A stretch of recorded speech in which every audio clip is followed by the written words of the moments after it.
Мұнда Құранда айтылатын перғауын жатыр. Кәдімгі Таха, Ақындар, Жүніс, Шұғара, Қасас сүрелерінде айтылатын қаһарлы фараон.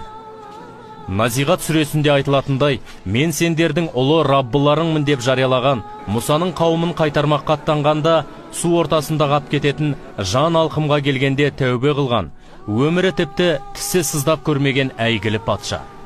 Сол перғауын уақыт бір аунап түскенде Бридж музейдің кіруі тегін бөлігінде экспонат боп жатыр. Мұражайға келушілерге бұл перғауын емес деп түсіндіріледі. Қызыл теңіз жағалауындағы пирамидалардың бірінен табылған. Онда мәйіті бұзылмайтын микроклимат болған. Сол себепті де мүрде 3000 жыл бұзылмай сақталған деп айтылады. Это фараон? No фараон. It's a man who died, but not No фараон. Бірақ Құранға иман келтірген адамға бәрі айқын. Тіпті заманауи тарихшылардың Мұса пайғамбар біздің заманымызға дейін 1200 жыл бұрын өмір сүрген дейтін дерегіне де сәйкес келеді. Сенен кейінгілерге үлгі болу үшін денеңді жансыз түрде құтқарамыз. Арасында адамдардың көбі аяттарымыздан хабарсыз. Қасиетті Құрандағы Жүніс сүресінің 92-ші аяты. Құранда айтылған Алланың уәдесі көз алдарыңызда жатыр.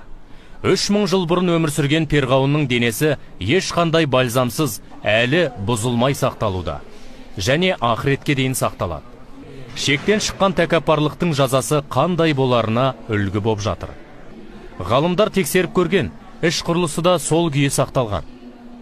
Мектептегі мұғалімдеріңіз айтқан шығар, мүрде қанша жерден мумияланса да 3000 жылда күл болып шіріп кетуі тиіс.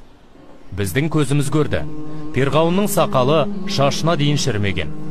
Құранда айтылатын теңіз ортасында сәжде қылатын сәтіндегідей қимылсыз жатыр.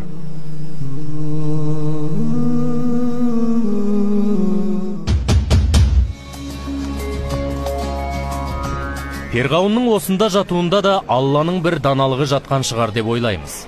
Себебі Лондон әлемдік банк жүйесінің бастауында тұрған, қанша ғасыр империя болған, өздерін ақсүйек санайтын, өзін өзге ұлттардан артық есептейтін елдің орталығы. Алла осындай жерге тәкаппарлықтың, құдайсыз қоғам құрудың нендей жаман екенін көрсетіп, үлгі қып перғауынды әкеп қойды. Әйтпесе, Құраннан білеміз, перғауын құдайдың бар екенін, оның ұлылығын білді, бірақ тәкаппарлығы жібермеді. Бір Аллаға құл болғысы келмеді. Өзін өзгелерден артық санады.